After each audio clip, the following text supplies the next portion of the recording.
dog, bad dog. Alone in the world was a little fat dog. Let me see your face. Oh, he's so cute. Okay, so today we're going to be doing a string alignment. Since in the last video we corrected some of the suspension geometry issues we had, mainly from adding the giant spacers so the wheels don't hit the inner fender well. I'll be showing you guys how to do this with relatively easy to find household items, because you know, who wants to pay 70 to 100 bucks every time you change out a part or lower or raise your car or whatever. So you just need some string and a measuring device, a ruler, tape measure, some basic tools, you know, whatever you might need to adjust your suspension linkages, and that should be it. Let's get started. 頑張りましょう。始めよう。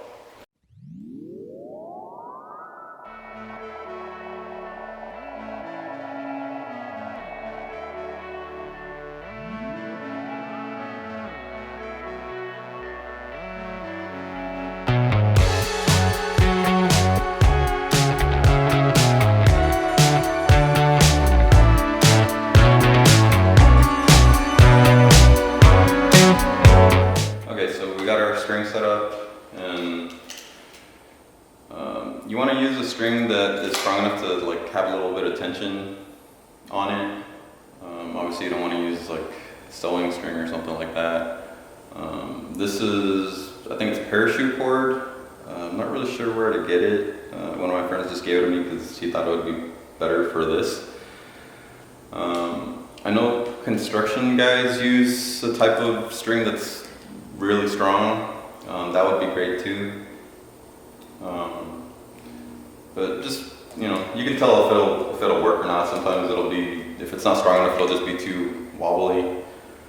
I found this to work pretty well. You also need some kind of like anchors at the end. I'm using these jack stands that are for like trucks and stuff because they're pretty heavy. So they stay in place, and you want to have them just outside of your tires at the front and the back to give you a little bit of room to work. Okay, so we have our string here, and how you want to set it up is you want to measure from your center hub, and the distance doesn't really matter, I guess. You can just pick, you know, probably like 2 or 3 inches. Obviously you don't want to be too far out, because then there's no point in having it that far out if you're line it up at like 7 inches or something. You can measure with anything. Like if you only have a tape measure, that'll work. If you only have a ruler, that'll be fine.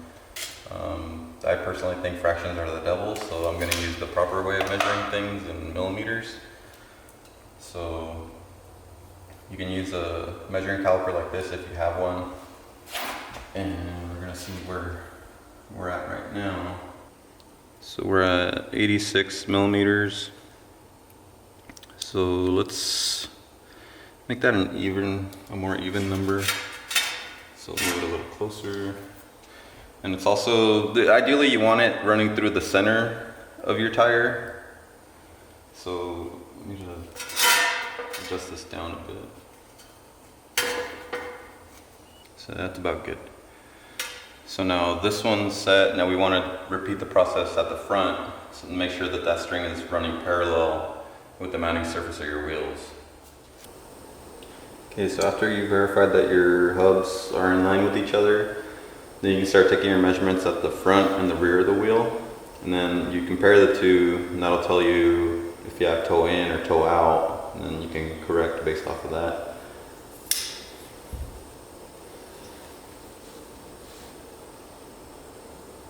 So I have 46, 47 at the rear.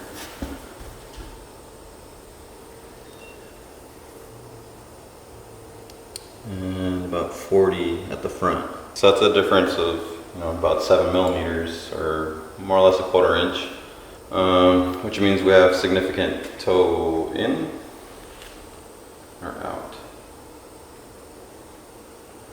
And toe out. So our distance is greater at the rear than it is at the front, so that means our tire is pointing outward. So what you can do is you can add up the two measurements that you got.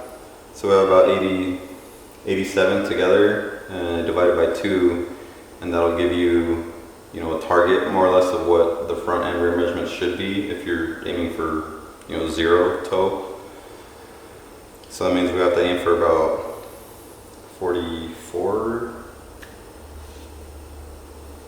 So yeah, let's start trying to adjust that out.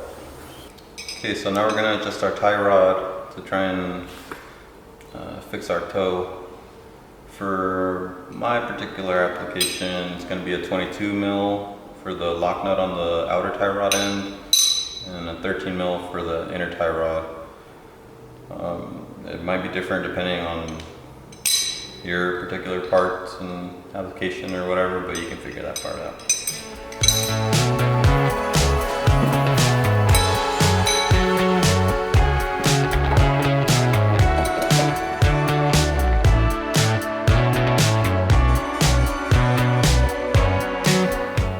Okay, so now that we adjusted the tie rod, we need to take our measurements again and see where we're at. 44 on the rear.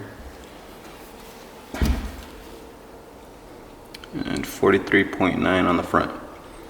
So that's about as perfect as you're gonna get. Meaning our toe is zeroed out here on the front.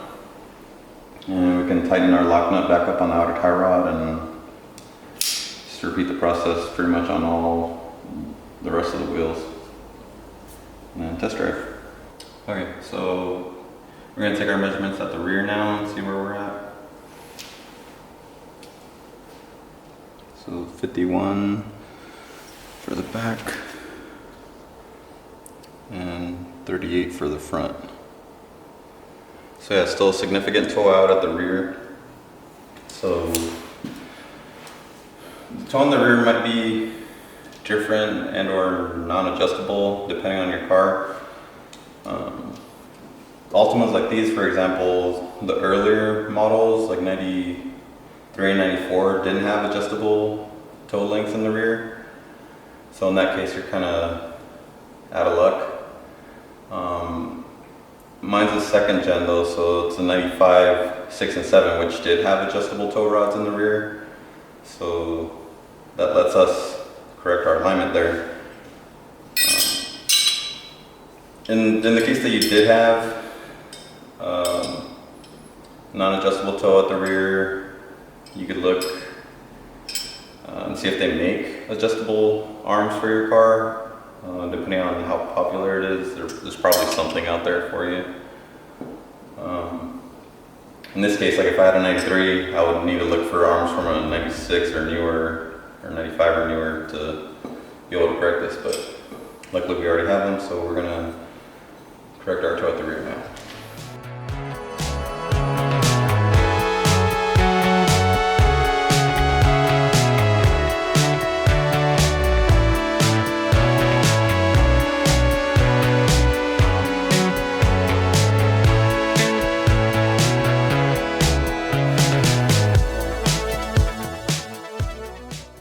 So now we adjusted our toe rod, and we're going to check to see where we're at.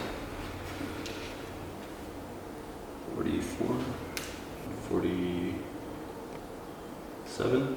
So I adjusted in some toe in at the rear, because when you accelerate, there's weight transfer from the front to the back, and under compression, the toe is going to want to toe out. So if you have toe in to begin with, when the car squats, that toe will straighten back out. That, and also my kids are always in the back seat, and they're a bit heavy. So I'm kind of compensating for that. So with their weight in here, the car will be a little lower, which will want to toe out. But since I have it set a little bit toe in, that should compensate for that. So we'll see how that works.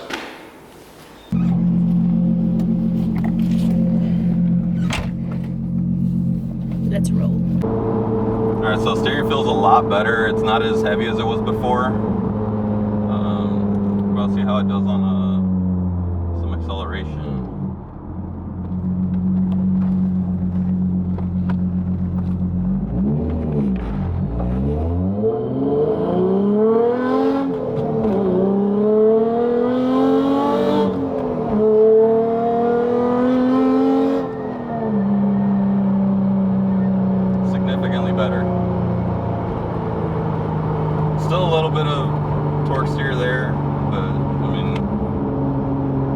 not as bad as it was before.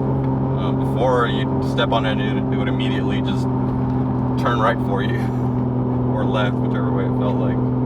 But yeah, I think there's still a little bit of room for improvement, but this is a lot more drivable than it was for sure.